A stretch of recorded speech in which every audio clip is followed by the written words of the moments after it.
Welcome back to Business Focus. We're live on TV3 Ghana on Facebook, DSTV channel 279, and all across the world on 3news.com. A number of you sending us messages on Facebook. I'll get to it in a bit. But I still have in studio Mr. Kennethkoomson, Deputy General Secretary of the Ghana Federation of Labour. Also, Mr. David Wako is a strategic management and investment consultant. He's a financial analyst as well, joining us in the studio. And I say that's where we're trying to get through to the Fairways and Salaries Commission. But Mr. Kennethkoomson, before we went on for the break, when I engaged the TUC and the Fair Wages and Salaries Commission on our sister station 3FM 92.7, the focus of this negotiation, if you listen to them, was to have employers be able to keep or retain their employees and not lay off because of the impact of COVID. So the 6% was just to, as it were, just tick the box that there's been an increase.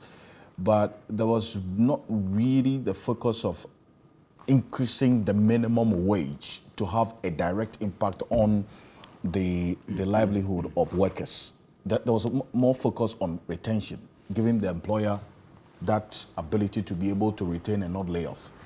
That's how you went into the negotiation? I think that we ought to understand as a people and as a country that our conduct and actions are governed by international conventions, rules, regulations that ensure that there is equity, fairness, and there is a certain level of transparency. Okay? We stand in the fork in the road, and we can either decide to take the path of an economic, physical approach to recovery from the COVID-19, or a human-centered approach. The International Labour Organization, as part of its centenary declaration, for which government across the world, employers across the world, and labor have covenanted, is to choose the path of a human-centered approach. Now, human-centered approach to the recovery from the excesses of COVID-19 means that there has to be social justice. Social justice means that there has to be protection of income, salaries, jobs, decent jobs, social security contributions. This is what the Centenary Declaration was all about. And in signing the Centenary Declaration, they knew that indeed we are not in normal times. So the answer to your question is that whilst confronted with the decision whether to adopt an economics or fiscal policy strategy, which is the imposition of taxes left, right, center, up, down, what have you, you also have the option to pay more with a view to increase consumption. Okay? So we decided to go for We decided to go for that. Now, if you look at corporate Ghana, okay, just like any corporate entity, you raise finance either by equity or debt. Whether you choose equity or debt, the ILO is saying that the human-centered approach should be your priority. That means protect the jobs, pay them well, and that's exactly what happened in 1919 after the World War. They did not choose any other approach than to ensure that there is protection in wages and salaries. Two, during the economic crisis, 2008, that hit the world, G8 and all the other partners met and decided, look, the way out is to protect jobs and protect income. So you cannot substitute incomes to say, I'm protecting your jobs. So government was also looking at its wage bill and also looking at the revenue expected or estimated. Could government have paid anything more than this, what we are saying? I mean, realistically. Say we don't have money. The economy is broke. We're told. That's what I'm saying. That's why we are doing bedding sharing. They told us we should share the bedding. Listen, when you do the calculation, okay, look at 6% increase on the minimum wage gives you 190 Ghana cedi, gives you the 6% gives you 0.6, and then you multiply that. By the end of the year, you are getting about 190 Ghana cedi or something. Put all together, it's about 2,000 Ghana cedi. We can get into the nitty-gritty of the calculation.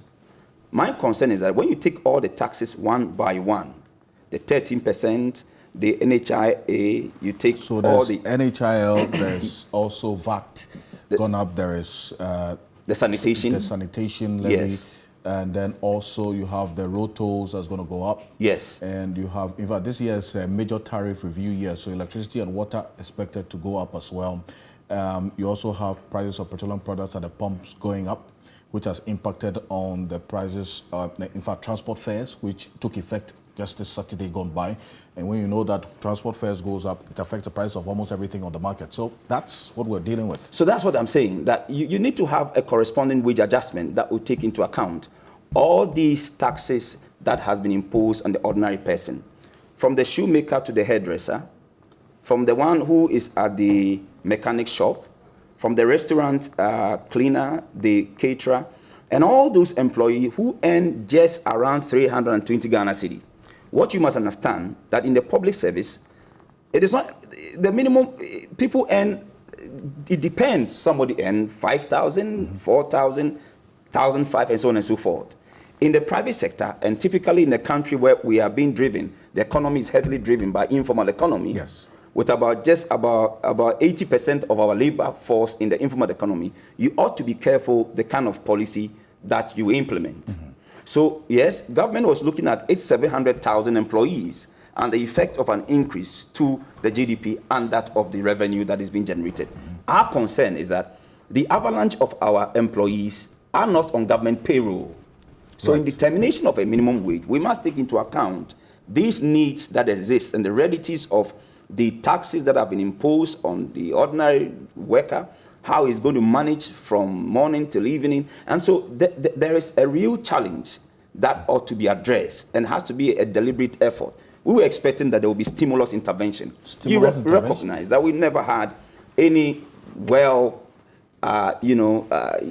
if you like, set up policy to give employers, like it happened in the other jurisdiction where they had a fallow system. Employees are in the house, you receive